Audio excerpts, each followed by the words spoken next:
जहां एक तरफ चीन ने ये दावा किया है कि 5 दिन के अंदर ताइवान पर कब्जा कर लेगा और अमेरिका कुछ नहीं कर पाएगा, तो वहीं दूसरी तरफ भारत और अमेरिका के इस बेहद ही खास हथियार के बारे में जानकर चीन क्यों चौंका है? क्या ये इतना खुफिया और इतना खतरनाक है कि इसकी डिटेल बाहर निकल कर नहीं आ रही है? भारत, अमेरिका, ताइवान के बीच बहुत कुछ चल रहा है। जानेंगे इन खबरों को विस्तार से। स्क्रीन पर जो ये मैप देख रहे हैं, भारत से इधर जब हम पहुंचते हैं तो ये शुरू होता है इलाका ताइवान का, और ये जो आप देख रहे हैं यहाँ छोटा सा ताइवान से दूर ये है प्रतास आइलैंड, प्रतास द्वीप। ये प्रतास द्वीप वैसे तो ताइवान का ही हिस्सा है, लेकिन ताइवान से इसकी दूरी है 450 किलोमीटर की, यानी करीब 250 माइल्स। अब ये इलाका मेनलैंड से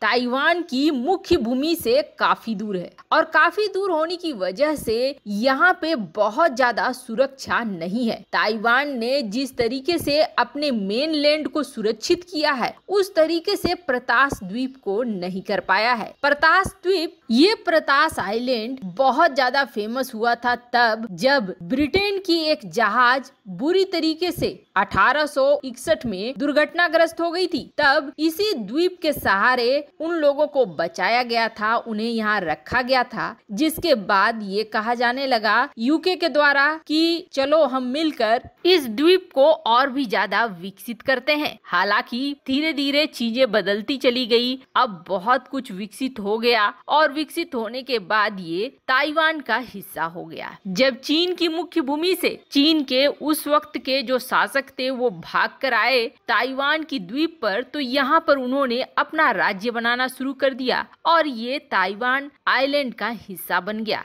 लेकिन सबसे बड़ी प्रॉब्लम इस प्रतास आइलैंड की ये है कि ये बहुत कमजोर कड़ी है ताइवान का, और अब चीन ने बड़ा ही गंदा वाला प्लानिंग किया है, और ये प्लानिंग शुरू होती है प्रतास द्वीप से। चीन का ये सोच है कि वो सबसे पहले प्रतास द्वीप पर हमला करेगा और प्रतास द्वीप को ठीक उसी तरीके से कब्जे में लेगा जैसे फिलीपींस के व्हाइट रिफ्सन को लिया। अब यहाँ पर प्रतास आइलैंड ताइवान की मुख्य भूमि से दूर है। अगर यहाँ पर हमला करने के लिए ताइवान अपने नौसैनिकों को भेजता है तो मुख्य भूमि से उसके नौसैनिक दूर हो जाएंगे, और फिर दूसरी तरफ से चीन उस पर हमला कर देगा। मतलब प्रतास को एक चारे की तरह इस्तेमाल करेगा ताइवान के लिए चीन, और जब इसे बचाने के लिए ताइवान आगे बढ़ेगा तो ताइवान पर दूसरी तरफ से हमला हो जाएगा। लेकिन ये सब कुछ प्लानिंग कर रहा है चीन इस तरीके से करने का कि सिर्फ 5 दिन ही लगे, 5 दिन से ज्यादा न लगे। 5 दिन के अंदर ताइवान पर पूरी तरीके से कब्जा कर ले चीन, और इतने कम वक्त में अमेरिका पहुंच नहीं पाएगा ताइवान की मदद करने के लिए, और अमेरिका की शक्तियां सीमित हो जाएंगी। एक बार ताइवान पर कब्जा हो गया तो उसके एडमिनिस्ट्रेशन में घुस जाना होगा, और जिस तरीके से तालिबान ने अफगानिस्तान के ऊपर पूरा कब्जा बना लिया और अब दुनिया देखती रह गई, कुछ नहीं कर पाई, और अब बात ये हो रही है कि तालिबान के साथ मान मनौवल चल रहा है, बातचीत चल रही है, वैसा ही प्लान ताइवान को कब्जाने के लिए चीन का है। 5 दिन में एक बार कब्जे में आ गया ताइवान, उसके बाद कुछ भी नहीं कर पाएगा अमेरिका और अंतर्राष्ट्रीय जगत। जैसे कि हांगकांग के नियम को बदल डाला और हांगकांग को अपने आधिकारिक क्षेत्र में ले लिया, तो दुनिया सिर्फ प्रोटेस्ट करती रह गई। वो भी कुछ महीने चले, उसके बाद अब तो कोई हांगकांग के बारे में कुछ बोलता भी नहीं है। शुरुआती दिनों में ये चीजें हुई, बाद में चीजें जाकर शांत हो गई। ऐसा ही कुछ चीन अब ताइवान के लिए प्लान कर रहा है, पर कुछ एक्सपर्ट ये मानते हैं कि अब कब करेगा ताइवान पे हमला चीन, तो ये जान लीजिए कि 2025 में करेगा,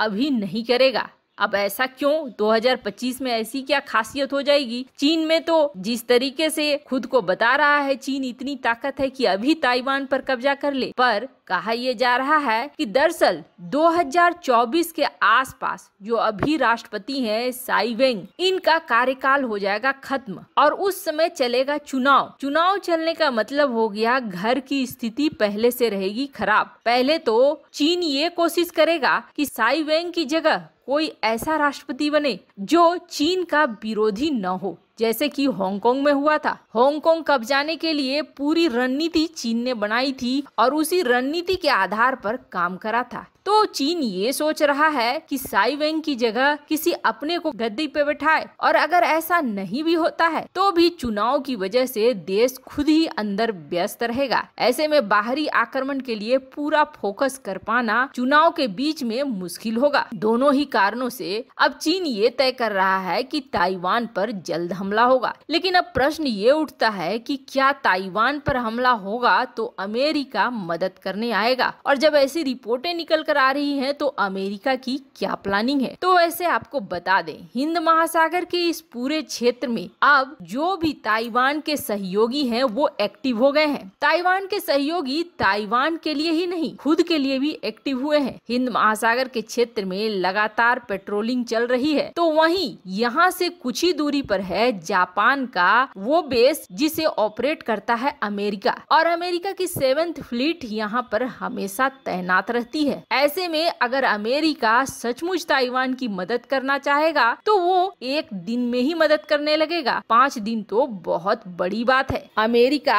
अगर चाहेगा तो ताइवान तक पहुंच भी नहीं पाएगा चीन पर। हाँ, इतना जरूर है कि दोनों देशों के बीच युद्ध भड़कने के आसार और भी ज्यादा बढ़ेंगे। और ऐसा नहीं है कि ये चीजें नहीं समझ रहा है भारत या फिर अमेरिका। इस वजह से दोनों ने अब बड़ी बड़ी डीलें करनी शुरू कर दी है। रूस जो इतना बौखला रहा है कि भारत में बेस बना रहा है, अमेरिका इन चीजों को लेकर, तो आपको बता दें सिर्फ बेस की ही बात नहीं है। बहुत सारी ऐसी चीजें रूस को पता चली हैं जो रूस अपने हित के लिए सही नहीं मानता है। जैसे कि भारत और अमेरिका के बीच न सिर्फ बेका कामकासा और लेमोआ जैसे समझौते हुए हैं, बल्कि एक बड़ी डील हुई है एक खतरनाक हथियार बनाने की। और ये खतरनाक हथियार ये काम करेगा कि सीधे चीन की मेनलैंड पर, चीन की मुख्य भूमियों पर वार करेगा। हालांकि ये देखने में काफी छोटा छोटा होगा, लेकिन इसके वार खतरनाक होंगे। और सबसे बड़ी बात है कि ये हिमालय के क्षेत्रों को देखकर बनाया गया है, हिमालय की ऊंचाइयों को देखकर बनाया गया है, ताकि ये उस तरह की ऊंचाई प्राप्त कर सके। और सिर्फ इतना ही नहीं है, बल्कि ये बड़ी आसानी से चीन के रडार को भी चकमा दे देंगे। और आपको बता दें, इसके लिए $31 मिलियन पहले ही खर्च कर चुका है अमेरिका। भारत और अमेरिका के बीच ये डील अब बहुत ज्यादा चर्चा में आ रही है, क्योंकि भारत और अमेरिका एक ऐसे ड्रोन का निर्माण कर रहे हैं जो बड़े ही छोटे छोटे आकार के होंगे और इन्हें एयरक्राफ्ट के जरिए छोड़ा जाएगा। और स्टील्थी होने की वजह से ये चीन के रडारों को चकमा देते हुए चीन के युद्ध क्षेत्र में बड़ी तबाही मचाएंगे। हालांकि आपको बता दें, इसके बारे में बहुत ज्यादा डिटेल निकल कर नहीं आ रही है। सिर्फ यही कहा जा रहा है कि ये एक अनमेन्ड व्हीकल है और जिसे एयरक्राफ्ट के जरिए ऑपरेट किया जाएगा और काफी ऊंचाई से इसे बड़े आराम से ड्रॉप कर दिया जाएगा। पर चीन यही मानता है कि ये सारी डेवलपमेंट हो रही है